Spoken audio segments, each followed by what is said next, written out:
Chapter 1. The Husband Without a Wife. Long time no see, so began the email. It was from Satoru Miyawaki, a childhood friend of Kosuke's who had moved away from when he was in elementary school. He had moved around quite a bit after that, but they never completely lost touch, and even now, when they were both past 30, they were still friends. Sorry, this is out of the blue, but would you be able to take my cat for me? It was his precious cat, which unavoidable circumstances were preventing him from keeping any longer, and he was now looking for someone to take care of it. What these unavoidable circumstances were, he didn't say. He'd attached two photos, a cat with two spots on his forehead forming the character Hachi, 8. Whoa! Kosuke couldn't help saying, "This cat looks exactly like Hachi." The cat in the photo looked just like the one Satoru and Kosuke had found that day so many years ago. Kosuke scrolled to a second photo. A close-up of the cat's tail, a hooked tail like the number 7. Aren't cats with hooked tails supposed to bring good fortune? Thought Kosuke. He tried to recall who had told him that, then he sighed, realizing it had been his wife, who'd gone to live with her parents for a while. Kosuke had no clue when she'd be back. He was beginning to get the faint sense that maybe she never would. The ridiculous thought crossed his mind, perhaps. If they'd had a cat like this, things might have been different. With a cat hanging around the house, a cat with a hooked tail to gather in pieces of happiness, maybe they'd be able to live a simpler, more innocent life, even without any children. Might be good to have a cat, he was thinking. The cat in the photo was good looking, a lot like Hachi, which the hooked tail and everything, and he hadn't seen Satoru for a long time. A friend asked me to take his cat for him, so what do you think? Kosuke met his wife, and she answered, "Do whatever you like." A tad cold, he thought, but since she hadn't replied to a single email since she'd left, it felt good to hear from her, at least. He began to wonder if his wife, a true cat lover, might actually come home if he took in the cat. Perhaps if he told her he had adopted the animal but didn't know how to look after it and begged her to help, perhaps she would come back solely out of sympathy for the cat. No, Dad hates cats, so that won't work. He caught his own knee-jerk reaction. He was worrying, as usual, about what his father might think. This was exactly why his wife had got fed up with him. Koshiko was the one running the business now, and there was no need to worry about how his dad would feel about things, yet still he did. So, partly as a reaction against his dad, he threw his name, Kosuke Sawada, into the ring as a candidate willing to take in his childhood friend's cat. Satoru wasted no time coming over to Kosuke's place, arriving on Kosuke's day off the following week in his silver van, along with his beloved cat. When he heard the car engine outside his shop, Kosuke wandered out to find Satoru pulling into the shop's parking lot. "Kosuke, it's been ages." Satoru took his hands off the wheel and waved out of the open driver's side window. "Just hurry up and park," Kosuke urged. He was excited to see Satoru. The guy hadn't changed at all since he was a kid. "You should have parked at the end. It's easier." There were 3 parking spaces for customers right in front of the shop, and Satoru had pulled into the spot farthest from the entrance, where a small set and piles of boxes made it a tight fit. "Ah, is that right?" Satoru said, scratching his head as he got out of the van. "I didn't want to take up a space in case a customer needed it. Well, it's done now." He took the cat basket from the back seat.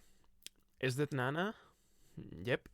I sent you a photo so you could see how his tail is shaped like a 7. Great name, don't you think?" "I don't know if I'd call it great, exactly.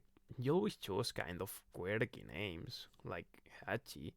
Kosuke ushered them into his living room and tried to get a good look at Nana's face, but all Nana did was give a moody growl and turn himself around. When Kosuke peered inside the basket, all he could make out was the black hooked tail and white rear end. "What's the matter, Nana? Nana-chan?" Satoru tried to coax Nana out, but eventually gave up. "Sorry about that. He must be nervous about being in a different house. Give it some time and I'm sure he'll settle down." They left the basket door open and sat on the sofa together to reminisce over old times. You're driving, so alcohol's no good. What would you like to drink? Coffee? Tea? Kosuke brewed 2 cups of coffee. Satoru took his carefully and asked, innocently enough, "Is your wife here today?" Kosuke had intended to avoid the issue, but after an awkward silence, failed to come up with a plausible excuse. She went back to her parents' place. Oh, Satoru's face was hard to describe. Sorry, I didn't realize that was such a sore point kind of look. Is it okay for you to make a decision about the cat on your own? Want you to quarrel about it when she comes home? She likes cats. In fact, taking the cat might lure her back. Yeah, but not everybody likes the same type of cat. I forwarded those photos of Nana to her and asked what she thought, and she said I should do whatever I like. That doesn't sound like she's on board with the idea. It's the only time since she left that she's answered one of my emails. Taking the cat might lure her back, Kosuke had said it as a joke, but he was actually hoping it might be true. She's not the type of woman to check out a cat, and if she never comes home, then I look after it myself. Either way, I don't see any problem. I see, Satoru said, backing down. Now it was Kosuke's turn to ask the questions. But tell me, why can't you keep the cat anymore? Well, it's just that Satoru gave a perplexed smile and scratched at the thinning hair on his head. Something came up and we can't live together anymore. Something clicked. Kosuke had known something was awry when Satoru, who had a 9 to 5 job, had offered to work around Kosuke's day off and come over in the middle of the week. Have you been laid off? Not exactly. Well, in any case, we just can't live together anymore. Kosuke didn't pursue it, since Satoru seemed reluctant to talk about it. Anyhow, I've got to find a home for Nana, and I've asked a couple of friends. I see, that can be easy. It made Kosuke want to take the cat even more, as an act of kindness, and besides, it was for Satoru. What about you? Are you okay? Your plans for the future and everything? Thanks for asking. As long as I can get Nana settled, I'll be fine. Kosuke sensed he shouldn't prove any further, resisted the "if there's anything I can do, let me know" line. You know, when I saw the photo, I was amazed. Nana's the spitting image of Hachi. Even more so when you see him in the flesh. Satoru glanced back at the basket, still sitting on the floor, but it didn't look like Nana was intending to show his face anytime soon. When I first saw him, I was surprised though. For a second I thought it was Hachi. That was impossible, of course, but the memory saddened him, nonetheless. What happened to Hachi? Kosuke asked. He died when I was in high school. His new owner got in touch, told me it was a traffic accident. Even now, this must have been a painful memory for Satoru. It's nice that they let you know, though. At least the two of them, who had both loved the cat, could mourn together. Satoru must have cried alone many times since. Sorry, I seem to be getting sadder and sadder here, Satoru said. Don't apologize, you idiot. Kosuke made as if to lightly punch him, and Satoru playfully swayed to avoid it. Time goes by before you know it, Satoru said. It seems like yesterday when you and I found Hachi. Do you remember? Remember? How could I forget? Kosuke smiled, and Satoru gave a little embarrassed laugh. A short walk from the Sawada photo studio, up a gentle slope, was a housing complex. 25 years ago, this was considered an up-and-coming area, with rows of model showroom-like houses and fashionable condo units. Satoru's family lived in a cozy condo in the neighborhood. Satoru and his parents, the three of them. Satoru and Kosuke had started going to the same swimming club in second grade. Since he was little, Kosuke had struggled with skin allergies, and his mother, convinced that swimming would make his skin tougher, had made him go. But Satoru had a different reason for going. He was such a fast swimmer, people said he had webbed hands, and the teachers at his school had recommended he to learn to swim properly. Always a bit of a joker, Satoru, when they had free swimming time, would pretend to be a salamander and crawl along the bottom of the pool, then playfully pop up and punch on the other pupils. What are you, some kind of kappa? The swimming instructor had said, irritated, and the nickname kappa, a kind of mythical water imp, stuck. Depending on the instructor's mood, he sometimes called him Webfoot too. Once lessons began, though, Satoru was in the advanced class for kids who could swim fast, while Kosuke was in the ordinary class that included all the kids like him with allergies. Despite all the kappa and wetfoot antics, when Satoru swam at speed down the lane, he looked incredibly cool. Kosuke and Satoru were good friends, but at those times Kosuke found Satoru a little annoying. If only I could be like him, he thought enviously. But one day he saw Satoru clowning around, diving into the water and cracking his forehead on the bottom, and he was no longer so envious. It was early summer, and they had been going to the swimming club for 2 years. They always met up at the bottom of the slope below the housing complex to walk to swimming club together, and on this day Kosuke was the first to arrive, which is why he was the one to discover the box first. A cardboard box had been left below the post with the map of the housing complex on it, and the box was meowing. Hesitantly, Kosuke opened the lid and saw two white balls of downy fur with a sprinkling of tabby patches here and there. He stared silently at them. Such helpless, soft little things, he thought. They were so tiny he hesitated even to touch them. "Oh, cats!" From above him, Satoru's voice rang out. "What's up?" he said, catching down beside Kosuke. "Somebody just left it here. They're so cute." In silence, the two boys timidly stroked the fluffy fur for a few moments, then Satoru spoke. "Do you want to hold him?"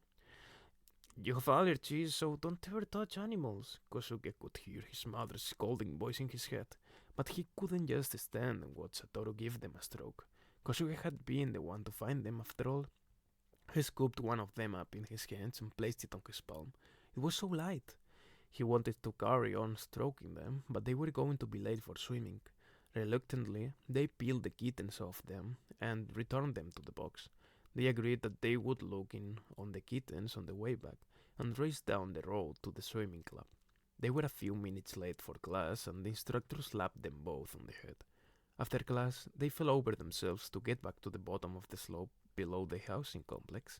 The box was still there, under the sink, but to their dismay, now there was only one kitten inside. Someone must have taken the other one. It seemed to them that the fate of the remaining kitten lay in their hands. A kitten with tabby patches on its forehead in the shape of the character Hachi, and a black hooked tail. The two of them sat down on the grass beside the box and gazed at the little kitten curled up in it, sleeping soundly. How could any child not want to take this tiny, soft little creature home? What would happen if we did take it home? Each boy knew exactly what the other was thinking. Kosuke knew his mom would be against it because of his allergies, plus his dad wasn't so keen on animals. In contrast to Kosuke, Satoru was quick to come to a decision. "I'll ask my mom." "That's not fair." Kosuke's reaction was fueled by something that had happened at the swimming club a few days before. A girl Kosuke was keen on saw Satoru swimming in the advanced class and murmured, "He's pretty cool." Satoru could swim fast, he didn't have any allergies, and his father and mother were both kind people, so if he took the cat home, they were sure to accept it. So not only did the girl Kosuke liked praise Satoru, but now he would get to keep this soft tiny creature that just wasn't fair, was it? When Kosuke told him this, Satoru looked hurt, as if he'd been slapped. Kosuke felt ashamed. He'd simply been getting something off his chest, that was all. "I mean, I found him first," he finally blurted out. To which Satoru, honest to a fault, said, "I'm sorry, yes, you did find him first, Kosuke, so he's your cat." Kosuke regretted having snapped at his friend, but all he could manage was a small nod. They parted a little awkwardly, and Kosuke carried the cardboard box with the kitten inside it home. His mother surprisingly wasn't against keeping the kitten. "Perhaps it's because of the swimming, but you haven't had any allergic reactions lately, so as long as we keep the house really clean, I think it should be okay." The main obstacle was his father. "No way! A cat? Are you insane?" That was his immediate reaction, and he refused to change his mind. What if he scratches everything with his claws? Looking after a cat costs money, you know. I'm not running a photo studio to feed some cat. Kosuke's mother supported her son, but that seemed to make his father even more resistant to the idea. Before they had dinner, he ordered Kosuke to take the cat back where he'd found it. So Kosuke, on the verge of tears, trudged it back to the slope below the housing complex with the cardboard box held tightly to his chest. But put the box back under the sign? He couldn't bring himself to do that, and so he found himself heading for his friend's house. My dad said I can't keep the cat. Standing at the door sobbing, Kosuke finally managed to get the words out. I get it, Satoru said and nodded. Leave it to me. I have a great idea. Satoru disappeared inside the house. Kosuke waited at the door, guessing that he was going to ask his mother if he could keep the cat. But then Satoru reappeared, with his swimming bag slung across his shoulder. Satoru, where are you going with that? His mother called out from the kitchen. We're going to have dinner as soon as your father gets home. You go ahead and eat, Satoru called out, slipping into his trainers at the entrance. Kosuke and I are going to run away from home for a while. What? Satoru's mother was always so graceful and gentle. Kosuke had never heard her sound so stern.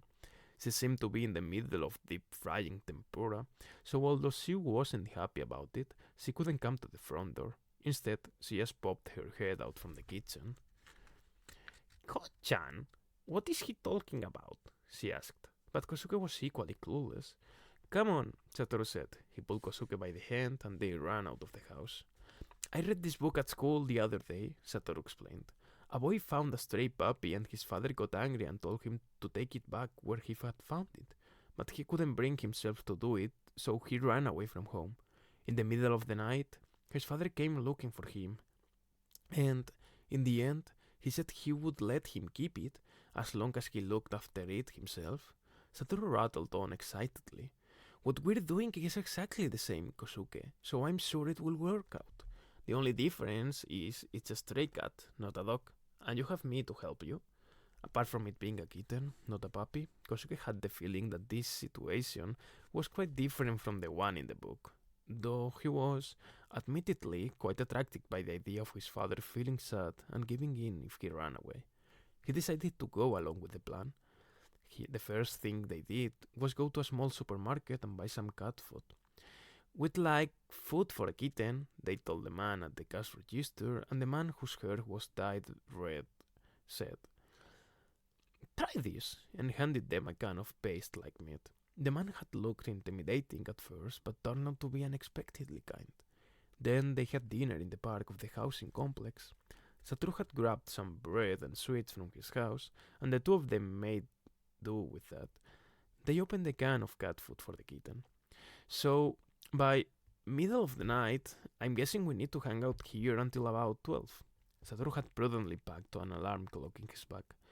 But won't my father have a total fit if I stay out that late?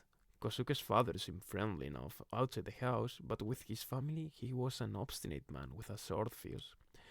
What are you talking about? We're doing it for the cat, aren't we? And besides, he'll forgive you in the end, so it will all work out.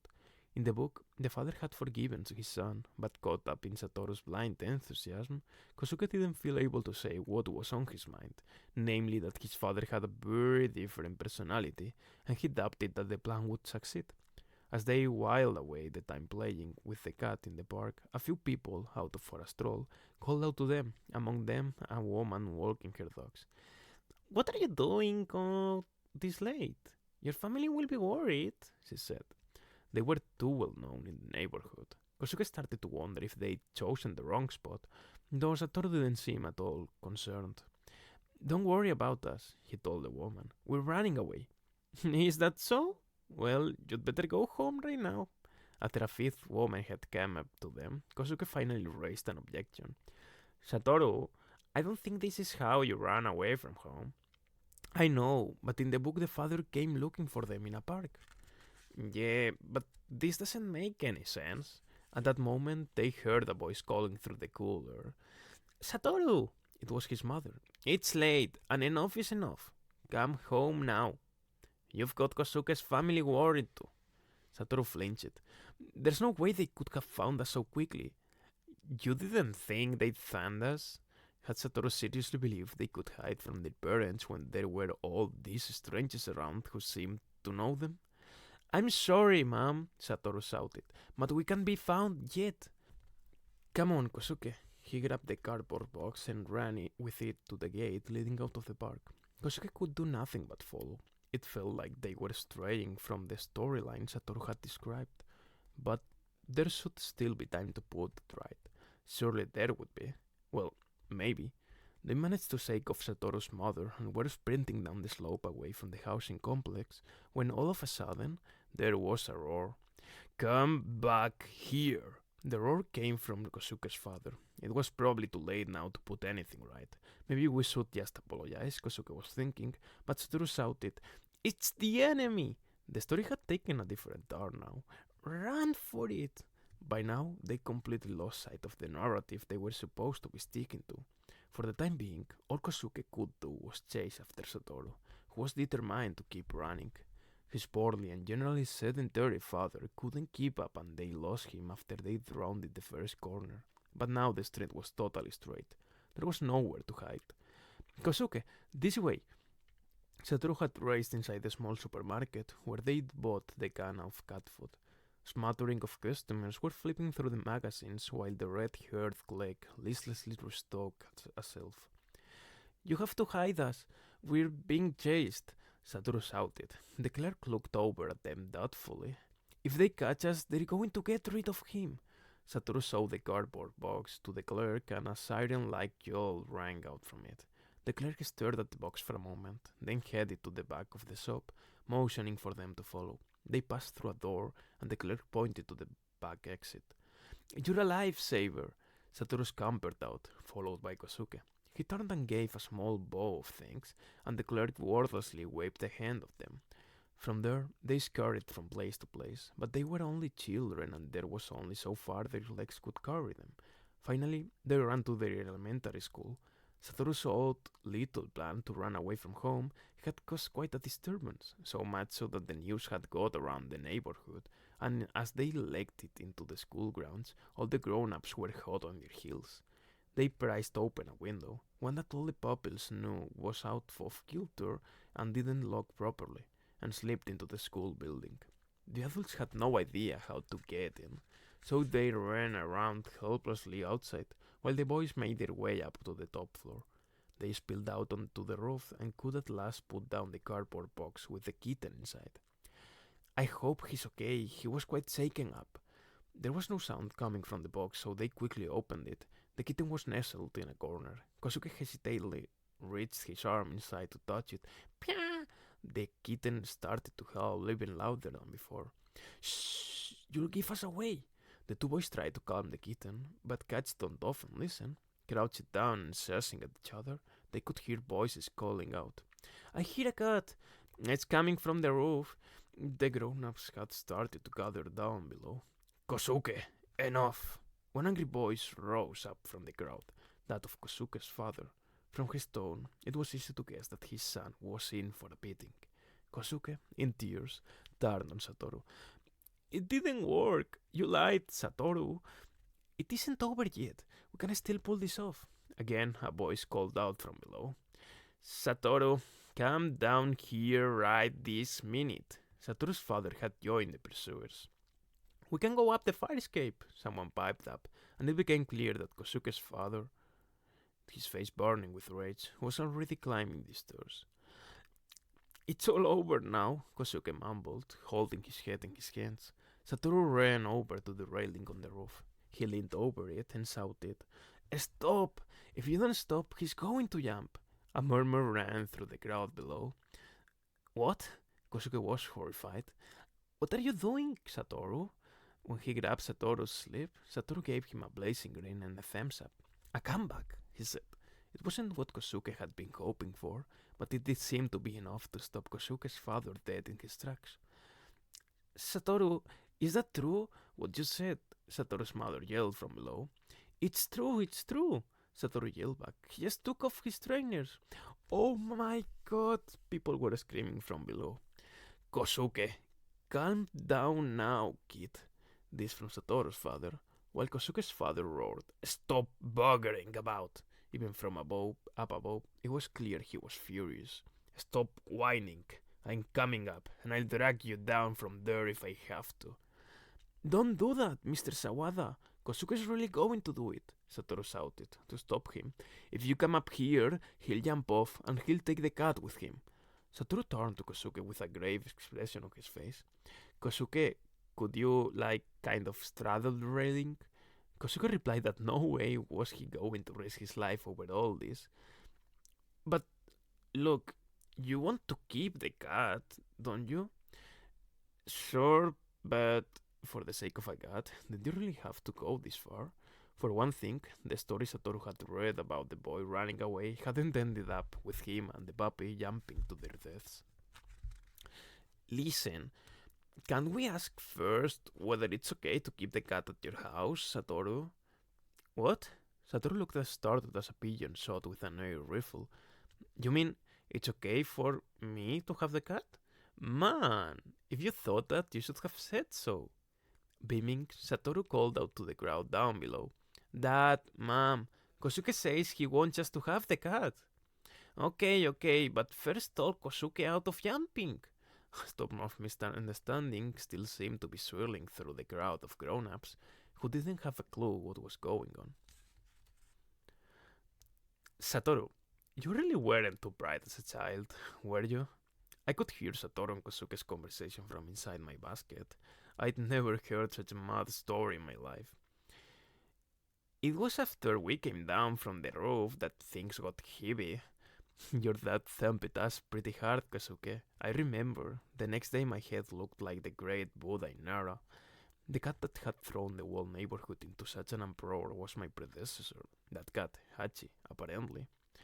Speaking of which, Hachi was a male tabby, wasn't he? Aren't male tabbies supposed to be quite rare?" asked Kosuke. "Is that so?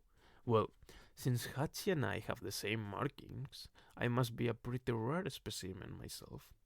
I had pricked up my ears to listen in, and Satoru said, smiling, "Well, the thing is, I asked a vet about it, and he had said his markings are too few for him to be classified as a tabby." "Really?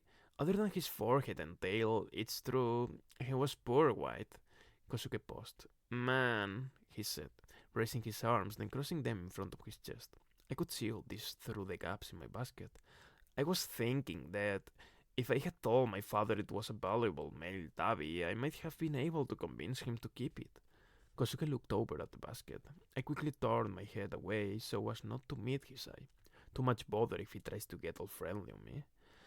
"What about Nana? His face looks exactly like Hachi's, but what about his markings?" "Nana can't be classified as a tabby either. He's just a mogi." "Well, excuse me?" I glared at the back of Satoru's head, and he went on. "But to me, Nana's much more valuable than a male tabby. It's fate, don't you think, that he looks just like the first cat I ever had? When I first laid eyes on him, I knew someday he had to be my own precious cat." "Humph. You're just saying that because it sounds good.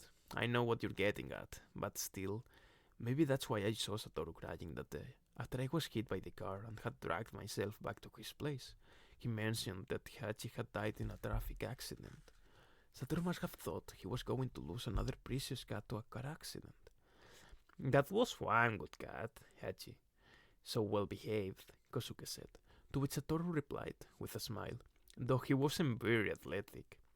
"According to what I heard, he was the type whose legs went all spongy when someone grabbed the back of his neck. A cat who couldn't catch mice, in other words. Pretty pathetic, if you ask me. A real cat would immediately fold in its legs. Me, I'm a real cat, naturally. I caught my first sparrow when I was less than 6 months old, and catching something with wings is a lot trickier than catching any four-legged land creature, believe you me. When he was playing with a catnip toy, he'd go dizzy, chasing it around, 'cause he was unusually pretty placid. What about Nana? He loves mouse toys, the kind made out of rabbit fur. Hold on a sec, I can't let that pass. Since when did I love that awful fake mouse? It smells like the real thing, so if you throw it near me, of course I'll fight with it. but no matter how much I chomp on it, no tasty juice comes out. So when I finally calm down, I'm worn out, and the whole thing's been a total waste of time. Do you understand? There's that manga on TV sometimes where the samurai gets down and dingbat and sighs. That was a waste of a good sword. To me, that's kind of how it feels. You've hunted down yet another useless thing. By the way, Satoru prefers the shows with guns. The least they could do would be to stuff those toys with white meat. But could I take this complaint to the pet toy makers? Stop worrying about what the owners think and pay some attention to your real clients. Your real clients are folk like me.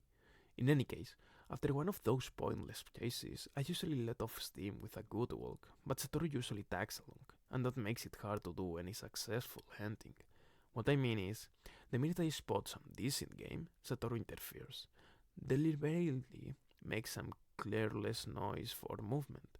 When I glare at him, he thinks ignorance. But all that racket gives us away. Thank you very much. When I get upset and wave my tail energetically from side to side, he gives me this pathetic look and tries to explain. You have lots of crunches at home to eat, don't you? You don't need to kill anything. Even if you get something, Nana, you barely eat it. You idiot, idiot, idiot. Every living creature on Earth is born with an instinct to kill. You can try to dodge it by bringing in vegetarianism, but you just don't hear a plant scream when you kill it. Hunting down what can be hunted is a cat's natural instinct. Sometimes we hunt things but don't eat them, but that's what training is all about. My god, what spineless creatures they are. Those that don't kill the food they eat. Satoru's a human being, of course, so he just doesn't get it. Is Nana good at hunting? He's beyond good. He got a pigeon that landed on our porch. Right you are. Those blasted birds get all superior in human territory. I thought I'd show them what's what. And Satoru, all teary-eyed, always asked, why do you catch them if you're not going to eat them? If that's the way you think, then don't interfere when I hunt on our walks. And didn't Satoru complain about pigeon droppings on the laundry he'd hang out to dry? He'd be happy if I chased away the pigeons and I'd get to hunt. Literally, two birds with one stone, so why the complaints? And by the by, ever since that incident, the pigeons have never come near our porch again, but have I heard a word of thanks? Still waiting. It was a real problem that time, Satoru said. A sparrow or a mouse I could borrow in the bushes next to the apartment building, but something the size of a pigeon, that's a different story. I ended up borrowing it in a park, and the only conclusion anybody who spotted me, a 30-year-old man borrowing a pigeon, could come to is that I was a pretty dodgy character. There are more and more weird things happening these days, too. Right. Every time someone passed by, I would say apologetically, I'm so sorry, but the cat did it. And they'd look at me really oddly. And wouldn't you know it, that was the one occasion Nana wasn't with me. And so he had an awkward time, did he? I should have been with him, but Satoru didn't tell me, so it's his fault, and I'm not going to apologize. Sounds like Nana wilder than Hachi was. But he's quite gentle sometimes too, like Hachi. When I'm feeling depressed or down, he always snuggles up close. Not that hearing these words made me happy or anything. Sometimes I get the feeling he can understand what people are saying. He's pretty bright. Humans who think we don't understand them are the stupid ones. Hachi was a very kind cat. Whenever my father had a go at me and I went to your house, Satoru, he'd sit on my lap and refused to jump off. He understood when people were feeling down. When my parents had an argument, he'd always side with the one who had lost. It made it easy for me as a child to tell who had won and who had lost. I wonder if Nana would do the same too. I'm sure of it. He's pretty kind. Hachi seemed to be a decent sort of cat, but going on and on about Hachi this and Hachi that made me think, if a cat that's dead was so good, maybe I should die too, and let them see how they like that. I'm sorry, Kosuke suddenly murmured. I should have taken Hachi from you back then. There was nothing we could do about it. Satoru sounded like he didn't hold a grudge. Instead, looking at Kosuke, it seemed to me that he was the one who did.